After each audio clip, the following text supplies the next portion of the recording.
Hello, আশা করি সবাই ভালো আছেন। আমাদের সবার ফ্যামিলিতে সব মানুষেরই কিছু না কিছু স্বপ্ন থাকে।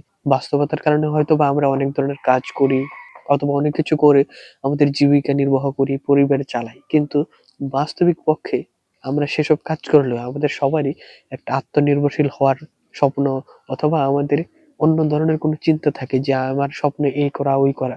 কিন্তু বাস্তবতার কারণে অথবা ফ্যামিলিগত বিভিন্ন কজের কারণে আমরা সেসব সবসময় করতে পারি না। আমাদের স্বপ্নের পিছনে আমরা সবসময় ছুটতে পারি না। কিন্তু তারপরেও কিছু, কিছু মানুষ সেসব উপেক্ষা করে একসময় তার স্বপ্নের দিকে বা স্বপ্নের জন্য ছুটে বেড়ায়। তেমনি একটা গল্প যেখানে একজন মেয়ে সে সবকিছু কেয়ার করার পরেও একসময় এসে সে নিজে আত্মনির্ভরশীল হওয়ার অথবা নিজেকে খুঁজে পাওয়ার চেষ্টা করেন। সেই আত্মনির্ভরশীল হওয়া এবং নিজেকে খুঁজে পাওয়ার গল্প হচ্ছে সিঙ্গেল সালমা। যেখানে সালমা চরিত্রে অভিনয় করেছেন হুমা কুরেশি। এটা মূলত ভারতের লখনৌ শহরের যে মধ্যবিত্ত ফ্যামিলি রয়েছে তাদের একটা গল্প।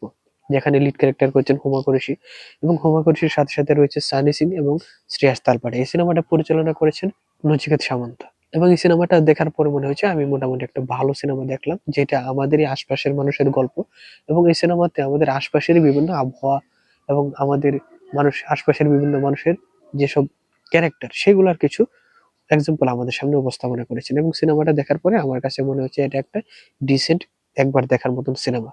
সেগুলা কি কারণে সেটা আপনাদের সাথে আমি আমার মতামত শেয়ার করব এবং এর সাথে সাথে আমি সিনেমার কয়েকটা পজিটিভ এবং নেগেটিভ সাইড নিয়ে কথা বলবো। শুরুতে আমি যদি বলি যে সিনেমার প্লটটা হচ্ছে লখনৌ শহরের যে মধ্যবিত্ত ফ্যামিলি রয়েছে তার তেমনি একটা মধ্যবিত্ত ফ্যামিলির গল্প। যেখানে সালমা নামে একটা মেয়ে আছে যে তার ছোট ভাই বোনদেরকে বিয়ে দেওয়া এবং তাদের পড়াশোনার খরচ বহন করে এবং তার বাবা-মা থাকে কিন্তু তারা উপার্জন কম না হওয়ার কারণে সে তার ফ্যামিলি চালায় এবং এর সাথে, সাথে তার যে বাড়িটা বন্ধক রয়েছে সেই বাড়িটা আবার ফেরত আনার জন্য সে একটা জব করে। এভাবে মূলত তার ফ্যামিলি চালায়, কিন্তু তার ফ্যামিলি থেকে একটা চাপ আছে যাতে তাকে বিয়ে দেয়া যায়। কারণ সে তো সবার বড়। অন্যদের বিয়ে হয়ে যাচ্ছে কিন্তু তার হচ্ছে না। সেই পরিবেশকে মেইনটেইন করে হুমা কুরেশি চেষ্টা করে যে নিজের যে স্বপ্ন, নিজে কিভাবে আত্মনির্ভরশীল হওয়া যায় এবং নিজেকে কিভাবে প্রতিষ্ঠা করা যায় একজন ৮-১০ জন মানুষের মতন, যারা নিজের স্বপ্নের পিছনে ছুটে নিজেকে বাঁচিয়ে রাখতে পেরেছেন এবং নিজেকে স্বাধীনভাবে একজন ফ্রি উইমেন হিসেবে নিজেকে টিকিয়ে রাখতে পেরেছেন। এরকম একটা অদম্য বাসনা তার মধ্যে থাকে এবং সেই জন্য সে বিভিন্ন কিছু করে। এমনকি দরকার লাগলে সে নিজের দেশ ছেড়ে অন্য কোথাও যেতেও ইচ্ছুক। এমন একটা প্লট নিয়ে তৈরি করা হয়েছে সিনেমা সিঙ্গেল সালমা। এবং এখানে মূলত চরিত্র এখানে তিনজন: হুমা কুরেশি, শ্রেয়াস তালপাড়ে এবং সানি সিং। এখানে হুমা কুরেশির ব্যাপার তো বললাম, আর শ্রেয়াস তালপাড়ে হচ্ছে একজন নতুন উদ্যোক্তা যে তার ব্যবসা বাড়ানোর চেষ্টা করছে এবং এইখানে সে হুমা কুরেশিকে বিয়ে করার জন্য চেষ্টা করে এবং তার নিজের ব্যবসা আছে সেগুলা সে কেয়ার করে। তার ক্যারেক্টারটা হচ্ছে মোটামুটি egoistic এবং একটু আবেগপ্রবণ এবং হিউমার রয়েছে তার ক্যারেক্টারে। আরেকটা হচ্ছে সানি সিং যে একজন স্মার্ট এবং সুদর্শন লোক যে হুমা কুরেশির প্রেমে পড়ে যায় জবের দিক থেকে সে তার সিনিয়র হওয়ার পরেও। এবং এই ক্যারেক্টার গুলো কি মোটামুটি ইমোশনাল ক্যারেক্টার এবং তাদের যে ডায়লগ ডেলিভারি এগুলো মোটামুটি রিয়েলিস্টিকের মতন মনে হয়েছে। যারা তো আশপাশের মানুষের মতনই আমাদের সাথে যেভাবে কথা বলবে সেরকম ভাবে তার আশপাশের মানুষের সাথে, ফ্যামিলির সাথে বা বাইরের লোকজনের সাথে সবার সাথে সেভাবে ডিল করছে এরকম মনে হয়েছে। আর সিনেমাতে কয়েকটা গান রয়েছে, সেই গানগুলো অবশ্য এরকম অত শোনার মতন বা আইটেম সং এর মতন না। যদি আইটেম সং এর মতো দেখানো হয়েছে কিন্তু এরকম না যে কেউ বারবার শুনবে। জাস্ট একবার সিনেমাতে দেখবে ওইরকম গান রয়েছে। এছাড়া আর ওইরকম নাই। আর এছাড়া যদি ভিজুয়াল এর কথা বলি বা ব্যাকগ্রাউন্ড মিউজিক এর কথা বলি সেগুলা অনেক ভালো। এবং এই সিনেমাতে একটা মেসেজ দিতে চেয়েছেন যে আমাদের সবারই মোটামুটি একটা পারিবারিক বিভিন্ন কজের কারণে, বাস্তবতার কারণে বিভিন্ন কিছু করা লাগে এবং আমরা চাকরি হোক বা বিভিন্ন ব্যবসা বাণিজ্য হোক বা যে কোনো কিছু করা লাগে। কিন্তু এরপরেও আমাদের এক সময় না এক সময় যদি স্বপ্নের পিছনে ছোটার সময় পাওয়া যায় তাহলে যেন আমরা ছুটি। তাহলে দেখা যাবে আমরা কোনো না কোনো সময় আমরা সফল হতে পারবো। আমরা নিজেরা আত্মনির্ভরশীল হতে পারবো। এখানে সালমার ক্যারেক্টার দেখানো হয়েছে সেই হিসাবে সালমার মতন মেয়েরা যারা স্বপ্ন দেখে নিজে ইন্ডিপেন্ডেন্ট হওয়ার এবং নিজেকে খুঁজে পাওয়ার যে সে কি হতে চায় এরকম ইচ্ছা, সেই ইচ্ছা অনুযায়ী যদি স্বপ্নের পিছনে ছুটে তাহলে সে অবশ্যই কি নিজেকে খুঁজে পাবে, আত্মনির্ভরশীল হতে পারবে। এরকম একটা মেসেজ দিতে চেয়েছেন। তো আমি তো অনেকগুলা ভালো সাইড বলে ফেলছি। এখন আমি যদি নেগেটিভ সাইড কয়েকটা বলি তাহলে বলবো যে এটার যে চিত্রনাট্যটা, এটার শুরুটা এবং শেষের যে ক্লাইম্যাক্সের দিকে এসে কিছু কথাবার্তা সেগুলো দেখে মনে হয়েছে এটা একটা উপদেশমূলক, যেটা মূলত ওইসব ক্যারেক্টার মাধ্যমে আমাদেরকে কিছু উপদেশ উপদেশ দেওয়ার চেষ্টা করেছেন যে এমন এমন বলা লাগবে যখন আমাদের সামনে এরকম প্রবলেম ফেস করবে। আর সিনেমাটা একটা কমেডি রোমান্টিক সিনেমা হলেও এই সিনেমার যে এগিয়ে যাওয়া, আস্তে আস্তে ক্লাইম্যাক্সের দিকে গল্পটা এগিয়ে যাওয়া, সেটা শুরুর দিকে বেশ স্লো ছিল। আর এছাড়া যদি আমি বলি তাহলে কয়েকটা কারণের মধ্যে আমি একটা কারণে আমি আপনাদের সাথে শেয়ার করবো, সেটা হচ্ছে যে এইখানে যে ফ্যামিলিটা দেখানো হয়েছে তারা কিন্তু মোটামুটি মধ্যবিত্ত এবং মোটামুটি কনজারভেটিভ ফ্যামিলি, যার ফ্যামিলিতে লোকজন মোটামুটি ডিসেন্ট কাপড় পরে এবং তার ফ্যামিলির যারা মোটামুটি ওল্ড এজ রয়েছে, সিনিয়র সিটিজেন, তারাও কিন্তু পায়জামা পাঞ্জাবি টুপি এসব পরে। এবং সে যেই ফ্যামিলিতে থাকে তাদের আশেপাশের লোকজনকে যারা দেখানো হয়েছে মোটামুটি বয়স্ক, তাদেরও কি, যেমন এই সিনেমার যে ঘটক যে বিয়ের জন্য চেষ্টা করে, সেই ঘটক সহ সবারই কি মোটামুটি পাঞ্জাবি বা টুপি রয়েছে, এমনকি তার বাবারও রয়েছে। এবং তাদের একটা বা সামাজিক কারণে তারা যথেষ্ট কনজারভেটিভ ভাবে পোশাক আশাক পরার চেষ্টা করে। সেই জায়গায় সে, অর্থাৎ হুমা কুরেশি সালমা ক্যারেক্টারে, সে লন্ডন যায়, গিয়ে ২ মাসের একটা কাজে যায়, গিয়ে সে তার গাইডের কথায়, যার সাথে মোটামুটি ইমোশনালি অ্যাটাচমেন্ট হয়েছে, সেই গাইডের সাথে এই কয়েকদিন কথা বলে সে বিকিনি পরে বিচে নেমে গেল। আবার আরেকদিন তার সেই গাইডের সাথে, যার সাথে মোটামুটি একটা রোমান্টিক সম্পর্ক হয়ে গিয়েছে, সেই রোমান্টিক সম্পর্ক করতে গিয়ে, যে এতদিন কারোর সাথে ওইরকম প্রেমই করে নাই, সে এই কয়েকদিনের মধ্যে বিকিনি থেকে বিকিনি পরলো এবং সে লাস্ট পর্যন্ত ফিজিক্যাল সম্পর্ক করে ফেললো। এই যে ব্যাপারটা এবং এত দ্রুত চেঞ্জ হওয়াটা, সেটা আমার কাছে মনে হয়েছে ওই তাকে যে ফ্যামিলি থেকে উঠে আসা দেখানো হয়েছে সেই ফ্যামিলি অনুযায়ী যায় না।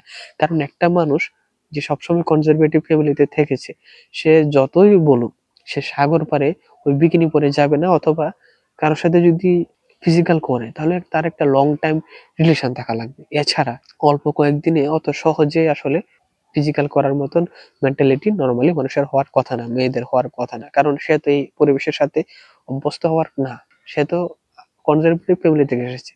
এটা একটা ব্যাপার। আরেকটা বড় ব্যাপার হচ্ছে, যেটা বলে আমি শেষ করব, সেটা হচ্ছে এখানে সে বিকিনি পরলো, এটা মানুষ দেখে তাকে ট্রল করলো। এটা সে আবার প্রতিবাদ করছে যে না, সে একজন ফ্রি মানুষ, সে যা ইচ্ছা তাই পড়তে পারবে।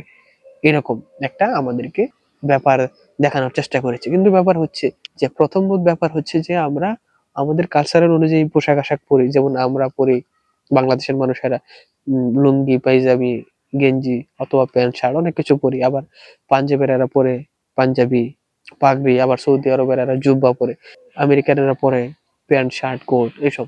তো দেশ অনুযায়ী কালচার অনুযায়ী অনেক কিছু আলাদা হয়।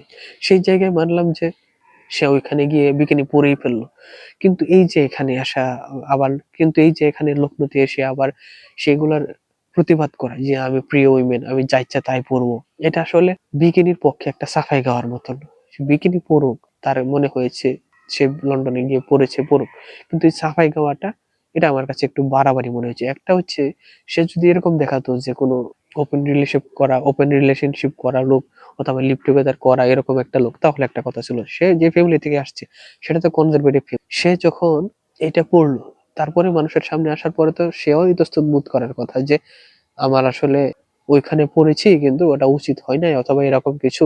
কিন্তু সে কি করলো, সে উল্টো প্রতিবাদ করলো যে সে ফ্রি উমেন, সে যা ইচ্ছা তাই করতে পারবে। কিন্তু কথা হচ্ছে সে যে ফ্যামিলি থেকে উঠে আসা কনজারভেটিভ ফ্যামিলি, সেই ফ্যামিলি থেকে যদি আমি হিসাব করি ইসলামিক বা তাদের রিলিজিয়ন যেটা দেখানো হয়েছে মুসলিম, সেটা হিসাব না করে যদি জাস্ট এটা হিসাব করি, তাহলেও তো তার সাথে এটা যায় না। সে কি জন্যে সাগর গোসল করতে গেলে বিকিনি পরতেই হবে, অথবা বিকিনি পরেই কেন তার ঘুরতে হবে। আর সে যেহেতু মোটামুটি কনজারভেটিভ ফ্যামিলির লোক, সেই হিসাবে তার ধর্ম তো তাকে এটা সাপোর্ট করে না। সে যা ইচ্ছা তাই করবে।